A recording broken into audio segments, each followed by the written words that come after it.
नमस्कार मित्रांनो, बोलता का बोलूच्या आजच्या भागामध्ये आपण बोलणार आहोत सर्वज्ञ तानाजी भुसेकर या माझ्या आवडत्या विद्यार्थ्यासोबत.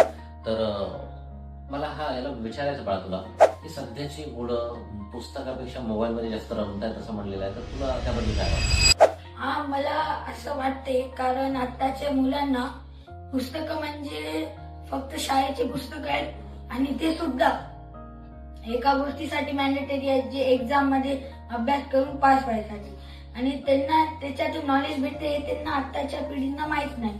त्यांना फक्त माहित आहे की सर्वात नॉलेजेबल त्यांचा मोबाईल आहे. त्यामुळे असं मला वाटत नाही की त्यांनी पुस्तकात रमतात मोबाईल पेक्षा जास्त. यस, पहा मित्रांनो की त्यांना असं वाटतं की पुस्तकापेक्षा मोबाईल फार महत्वाचा आहे, त्याच्यातून नॉलेज मिळते असं वाटतं, त्यामुळे ते मोबाईलमध्ये रमत आहेत. त्यामुळे पुस्तकांकडे रमण्यासाठी त्यांनी काय करावं या संदर्भात आपण पुढे बोलणार आहोत. आजचा व्हिडिओ आवडल्यास लाईक करा, शेअर करा.